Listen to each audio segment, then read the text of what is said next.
जय हिंद। कैसे हैं आप? एक बार फिर आपके अपने चैनल गुरु गंगा में आपका हार्दिक स्वागत है। आज के वीडियो में हम लोग महत्वपूर्ण समसामयिकी के बारे में सीखेंगे। करंट अफेयर्स के बहुत सारे प्रश्नों को इसमें शामिल किया गया है जो अलग अलग प्रतियोगी परीक्षाओं के दृष्टिकोण से बहुत ही ज़्यादा इम्पॉर्टेंट है। तो आप इस वीडियो को अंत तक देखना ना भूलें। इससे पहले कि वीडियो शुरू करें, जिन लोगों ने चैनल को सब्सक्राइब नहीं किया है चैनल को सब्सक्राइब करके बेल आइकन को प्रेस कर दें ताकि प्रत्येक इंपॉर्टेंट वीडियो की नोटिफिकेशन आपको समय से मिलती रहे।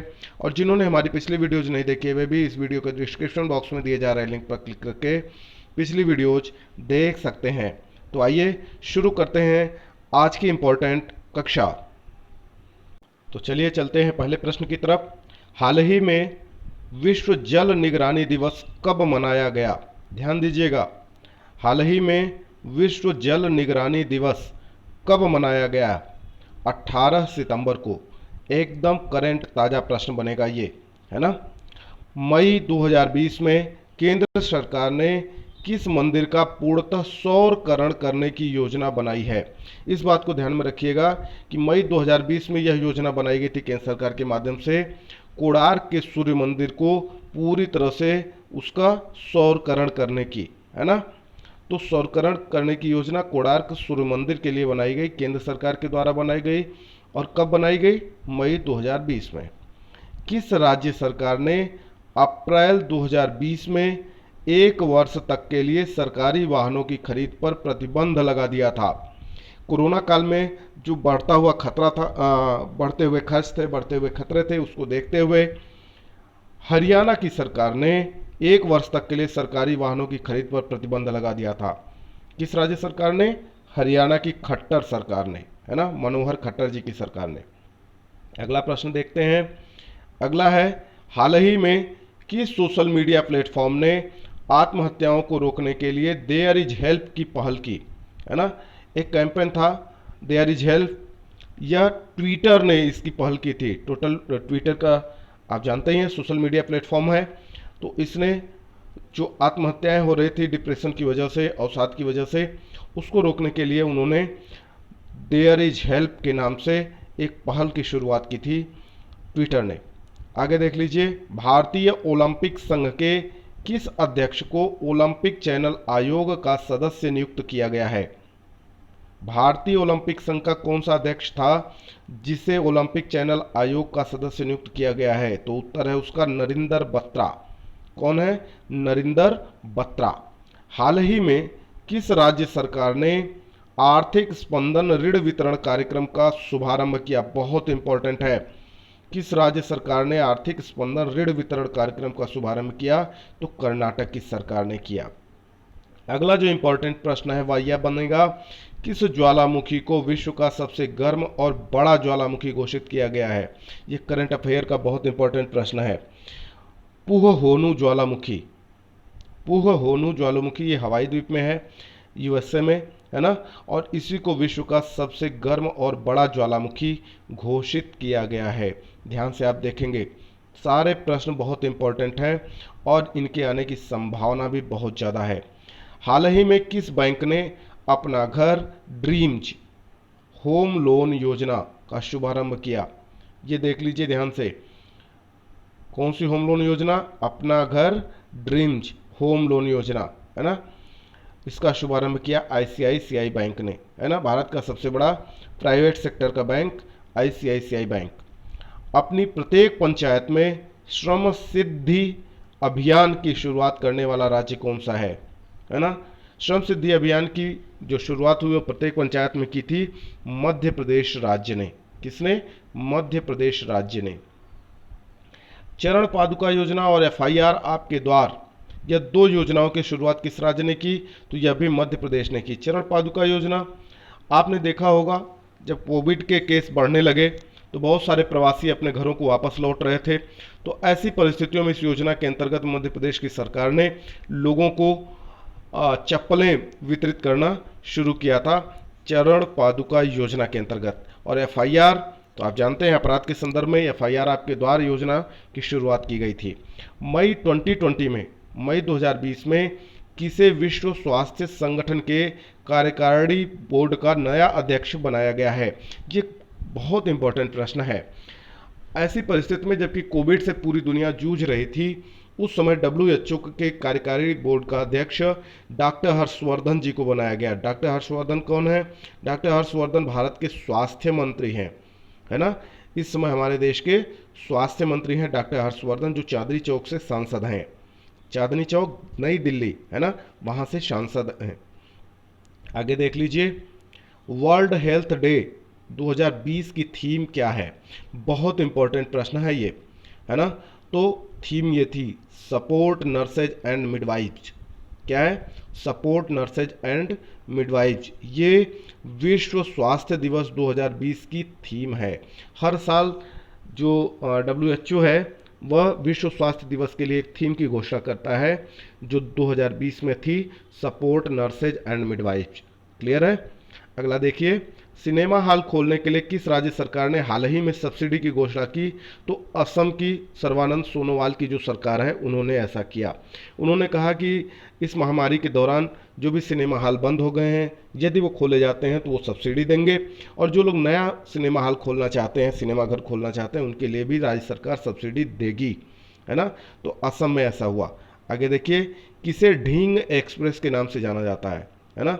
रावलपिंडी एक्सप्रेस शोएब अख्तर को जाना जाता है ना। ढींग एक्सप्रेस के नाम से किसे जाना जाता है? हिमा दास को जाना जाता है। कहाँ की रहने वाली हैं?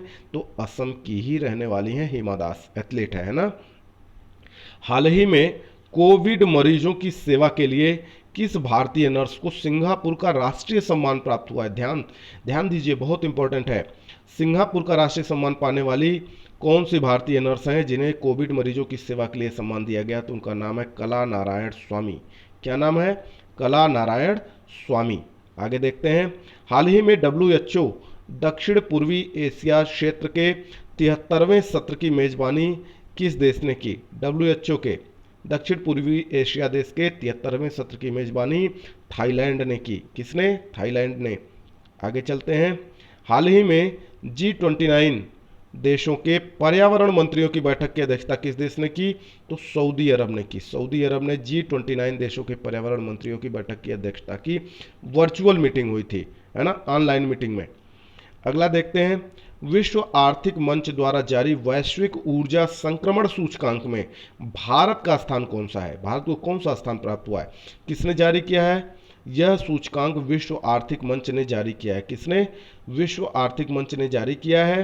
कौन सा सूचकांक है? वैश्विक ऊर्जा संक्रमण सूचकांक। भारत की स्थिति क्या है?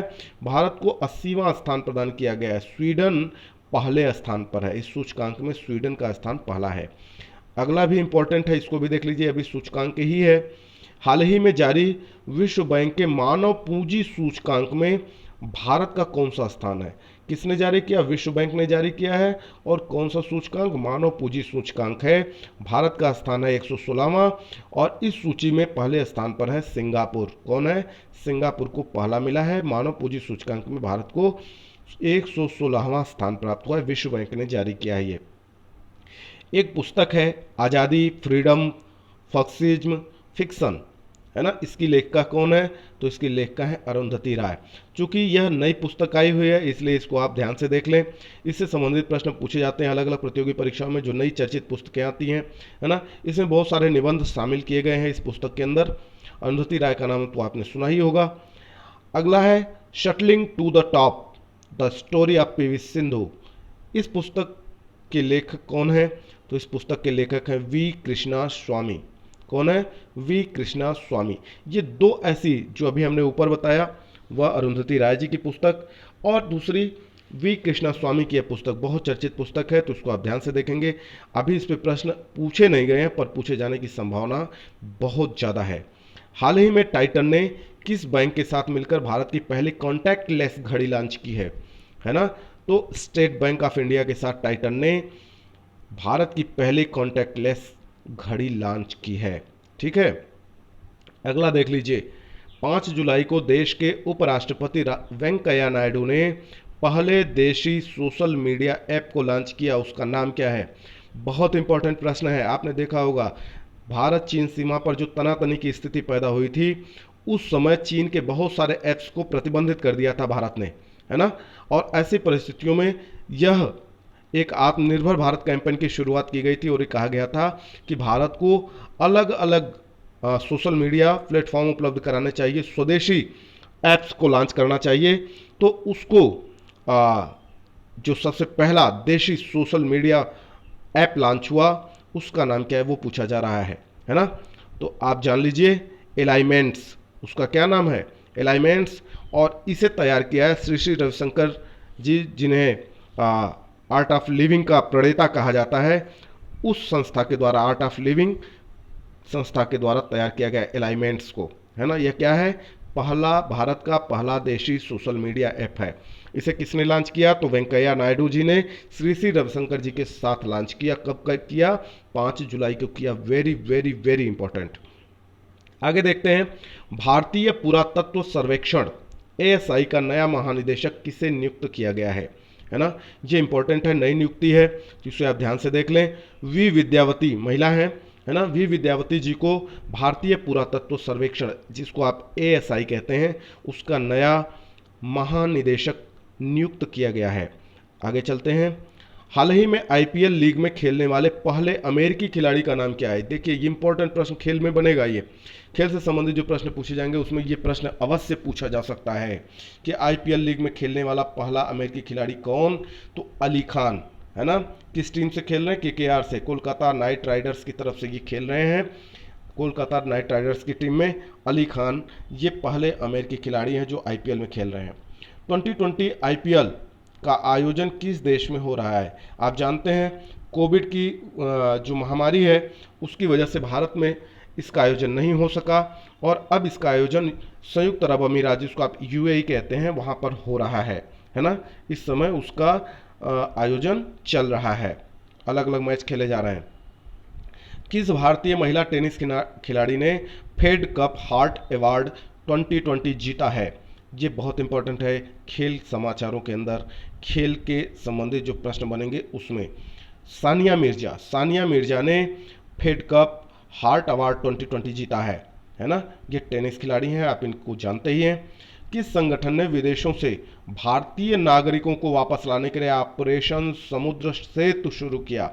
बहुत इंपॉर्टेंट है, ऑपरेशन समुद्र सेतु किसने शुरू किया, विदेशों से भारतीय नागरिकों को अपने देश में वापस लाने के लिए यह ऑपरेशन शुरू किया गया था और इसे शुरू किया था भारतीय नौसेना ने, इंडियन नेवी ने, है ना। तो बहुत इंपॉर्टेंट है, आप ध्यान से देखते जाएं। हाल ही में टीवीएस मोटर्स ने किस देश की 122 वर्ष पुरानी कंपनी नॉर्टन मोटरसाइकिल्स का अधिग्रहण कर लिया है। नॉर्टन मोटरसाइकिल्स ब्रिटेन की कंपनी है, इसका अधिग्रहण किया टीवीएस मोटर्स ने। और यह जो नॉर्टन मोटर्स है ये 122 वर्ष पुरानी कंपनी है ना। इसे टीवीएस मोटर्स ने अधिग्रहित कर लिया है। हाल ही में नए संसद भवन के निर्माण का अनुबंध किस कंपनी को प्राप्त हुआ है। आप जानते होंगे 21 माह के अंदर नए संसद भवन का निर्माण पूरा कर लिया जाना है, हैंडओवर कर देना है।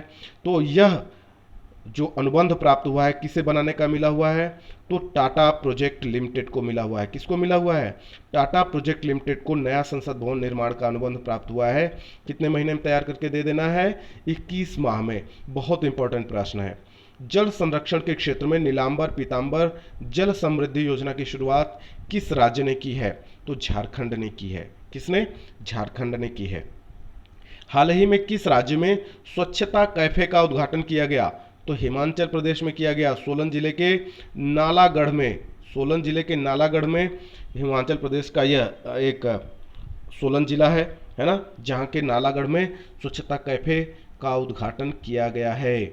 बहुत इंपॉर्टेंट प्रश्न ये सारे बने हैं, आप इसको ध्यान से जरूर पढ़ेंगे। परीक्षा में जाने से पहले 1-2 बार जरूर पढ़ें और अंत तक वीडियो जरूर देखा करें। हाल ही में कौन सा राज्य 100% घरों में एलपीजी कनेक्शन वाला राज्य बन गया, ये पूछा जाएगा, जरूर पूछा जाएगा, आप ध्यान से देख लें। कौन सा राज्य ऐसा है जो 100% घरों में एलपीजी कनेक्शन जहाँ पे मिल चुका है, कौन सा राज्य है, पहला राज्य हिमाचल प्रदेश ही है ना। नासा के पहले मंगल ग्रह के लिए जो हेलीकॉप्टर है तैयार किया गया है उसका नाम क्या है। नासा के पहले मंगल हेलीकॉप्टर का नाम क्या रखा गया है, इंजेन्यूटी रखा गया है ना। क्या रखा गया है, इंजेन्यूटी रखा गया है। और यह नाम किसने दिया, तो 17 वर्ष की भारतीय मूल की एक लड़की है जिसने इसके लिए जिस निबंध प्रतियोगिता का आयोजन हुआ था, जिसमें यह प्रपोजल रखा गया था कि आप नाम सुझाएं, तो उसने यह नाम सुझाया था इंजेन्यूटी। अप्रैल 2020 में अंतर्राष्ट्रीय मुक्केबाजी संघ ने पुरुषों की मुक्केबाजी चैंपियनशिप 2021 की मेजबानी का अधिकार भारत से वापस लेकर किस देश को प्रदान किया है?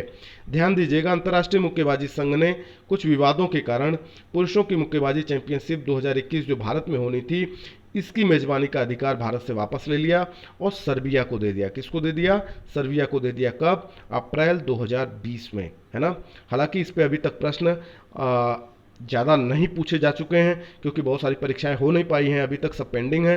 तो इसे आप जरूर ध्यान से देखेंगे, पूछा जा सकता है, क्योंकि ये अभी आगे होने वाली चैंपियनशिप है। आगे चलते हैं। एशियाई पैरा खेल, एशियाई पैरा गेम 2022 का आयोजन कहाँ किया जाएगा? तो चीन के हांगजू में किया जाएगा। कहाँ किया जाएगा? चीन के हांगजू में किया जाएगा। अगला देख लेते हैं। एशियाई मुक्केबाजी चैंपियनशिप 2020 का मेजबान देश कौन सा है? भारत। यानी एशियाई मुक्केबाजी चैंपियनशिप 2020 का आयोजन कहाँ होगा? भारत में होगा। कब होगा? नवंबर दिसंबर में होने वाला है ना। हाल ही में किस भारतीय को American academy of art and sciences में अंतर्राष्ट्रीय मानद सदस्य के रूप में चयनित किया गया है? बहुत इंपॉर्टेंट प्रश्न है भाई। किस भारतीय को American academy of arts and sciences में अंतर्राष्ट्रीय मानद सदस्य के रूप में चयनित किया गया है? तो उनका नाम है प्रोफेसर शोभना नरसिम्हन। क्या नाम है? प्रोफेसर शोभना नरसिम्हन। किसे केंद्र सरकार द्वारा संयुक्त राष्ट्र में भारत का नया स्थायी प्रतिनिधि नियुक्त किया गया है? टी.एस. तिरुमूर्ति। टी.एस. तिरुमूर्ति को संयुक्त राष्ट्र में भारत ने अपना नया स्थायी प्रतिनिधि नियुक्त किया है। हाल ही में किस राज्य के मुख्यमंत्री ने 3 क्षेत्रीय भाषाओं के लिए शब्दकोश ऐप लॉन्च किया है? शब्दकोश, है ना, ऐप लॉन्च किया है। तो उत्तराखंड की त्रिवेंद्र सिंह रावत की सरकार ने, है ना, उत्तराखंड की सरकार ने 3 भाषाओं के लिए शब्दकोश ऐप लॉन्च किया है। आगे चलते हैं। हाल ही में किस भारतीय संस्थान ने वेंटिलेटरों की बढ़ती मांग को पूरा करने के लिए प्राणवायु नामक कम लागत वाला पोर्टेबल वेंटिलेटर विकसित किया है? ध्यान दीजिएगा, किस भारतीय संस्थान ने वेंटिलेटरों की बढ़ती हुई मांग को पूरा करने के लिए प्राणवायु नामक कम लागत वाला पोर्टेबल वेंटिलेटर विकसित किया है? तो आईआईटी रुड़की और एम्स ऋषिकेश के आईआईटी रुड़की के इंजीनियर्स और एम्स ऋषिकेश के डॉक्टर्स ने मिलकर यह पोर्टेबल वेंटिलेटर विकसित किया है ना। तो 2 संस्थाओं ने मिलकर काम किया था, आईआईटी रुड़की ने और एम्स ऋषिकेश ने, है ना। और ये सबसे कम लागत वाला पोर्टेबल वेंटिलेटर है। नाम क्या है? प्राणवायु है इसका नाम। और इसे क्यों तैयार किया गया? क्योंकि कोविड के जो केस बढ़ रहे थे, तो वहाँ पर वेंटिलेटरों की आवश्यकता ज़्यादा बढ़ी, तो उसकी बढ़ती हुई मांग को पूरा करने के लिए इन दोनों संस्थानों ने मिलकर इस पोर्टेबल वेंटिलेटर को विकसित किया है। बहुत इंपॉर्टेंट प्रश्न है ये। हाल ही में भारतीय रिजर्व बैंक के पूर्व गवर्नर रघुराम राजन को किस संस्था के बाहरी सलाहकार समूह का सदस्य नियुक्त किया गया है? रघुराम राजन का नाम आपने सुना ही होगा, ये आरबीआई के एक्स गवर्नर है ना। इनको बाहरी सलाहकार समूह का सदस्य नियुक्त किया है किस संस्था ने? तो आईएमएफ ने किया है। किसने किया है? अंतर्राष्ट्रीय मुद्रा कोष ने इन्हें अपना बाहरी सलाहकार समूह का सदस्य नियुक्त किया है। अगला है, किस राष्ट्रीय उद्यान को 12 अप्रैल को जानवरों के लिए भारत में पहले क्वारंटाइन फैसिलिटीज केंद्र बना दिए थे, है ना। किस राष्ट्रीय उद्यान को बनाया गया था? 12 अप्रैल को जानवरों के लिए भारत का पहला क्वारंटाइन फैसिलिटी केंद्र बनाया गया था। जिम कॉर्बेट नेशनल पार्क को उत्तराखंड में है ये, है ना। आप जानते भी होंगे जिम कॉर्बेट नेशनल पार्क। बहुत सारे राष्ट्रीय उद्यान और अभयारण्य के बारे में, नेशनल पार्क के बारे में हमने अलग वीडियो बना के आपको उसके बारे में बता रखा है। वहाँ उसकी विशेषताओं के बारे में बता रखा है, वह कहाँ स्थित है इसके बारे में बता रखा है। तो उसे आप अगर देखना चाहते हैं उस वीडियो को, तो इसके डिस्क्रिप्शन बॉक्स में, इस वीडियो के डिस्क्रिप्शन बॉक्स में जाकर दिए गए लिंक पर क्लिक करके आप उसे भी देख सकते हैं। तो ये जानवरों के लिए बना भारत का पहला क्वारंटाइन फैसिलिटी केंद्र था। कौन सा? जिम कॉर्बेट नेशनल पार्क, जो उत्तराखंड में है। इंपॉर्टेंट है, ध्यान से देखें। हाल ही में बैकयार्ड बागवानी कार्यक्रम किस राज्य में शुरू हुआ? बैकयार्ड बागवानी कार्यक्रम जम्मू कश्मीर में शुरू किया गया। कहाँ पे? जम्मू कश्मीर में शुरू किया गया। सर्वोच्च न्यायालय ने किस राज्य में अनुसूचित जनजाति क्षेत्रों में एसटी को यानी अनुसूचित जनजातियों को 100% रिजर्वेशन देने को असंवैधानिक घोषित कर दिया है ना। एक राज्य है जिसने अपने राज्य के अनुसूचित जनजाति क्षेत्रों को, वहाँ पर जो अनुसूचित जनजाति के लोग हैं उनको 100% आरक्षण दे दिया था, है ना। यह मामला सर्वोच्च न्यायालय में गया और इसे असंवैधानिक घोषित कर दिया गया सुप्रीम कोर्ट के द्वारा। वह राज्य कौन सा था? आंध्र प्रदेश था जिसने ऐसा आरक्षण का प्रावधान किया था। 20 अप्रैल को फेसबुक ने मुकेश अंबानी के जियो प्लेटफॉर्म्स लिमिटेड में कितने प्रतिशत हिस्सेदारी खरीदने की घोषणा की है ना। 20 अप्रैल को फेसबुक को आप जानते ही हैं, है ना। तो फेसबुक सोशल मीडिया प्लेटफॉर्म है। इसने क्या किया, मुकेश अंबानी जो भारत के उद्योगपति हैं, उनकी एक कंपनी है जियो प्लेटफॉर्म्स लिमिटेड, उसके लगभग 10% 9.99% हिस्सेदारी खरीदने की घोषणा फेसबुक ने की थी, है ना। कब की थी? 20 अप्रैल को की थी। हाल ही में चौथे वैश्विक आयुर्वेद शिखर सम्मेलन का उद्घाटन किसने किया? तो भारत के उपराष्ट्रपति श्री वेंकैया नायडू जी ने भारत में हाल ही में अभी चौथे वैश्विक आयुर्वेद शिखर सम्मेलन का उद्घाटन किया। आगे चलते हैं। किस संस्था के अनुसार कोरोना वायरस महामारी के कारण इस वर्ष एशिया की वार्षिक वृद्धि दर 0 रह जाएगी, है ना। आर्थिक वृद्धि दर, पूरे एशिया की आर्थिक वृद्धि दर 0 रह जाएगी। किसने यह जानकारी दी? अंतर्राष्ट्रीय मुद्रा कोष, जिसको आप कहते हैं IMF। क्यों रह जाएगी? उसने कहा कोरोना वायरस महामारी के कारण ऐसा होगा, IMF ने कहा। हाल ही में USB सिक्योरिटीज ने वित्त वर्ष 2021 में भारत के GDP कितने प्रतिशत रहने का अनुमान लगाया है? किसने? USB सिक्योरिटीज ने वित्तीय वर्ष 2021 में भारत की GDP कितने प्रतिशत रहने का अनुमान लगाया? तो 8.6% रहने का अनुमान लगाया है GDP, है ना। हाल ही में किस राज्य ने पहली धरोहर पर्यटन नीति की घोषणा की है? तो गुजरात ने की है। किसने?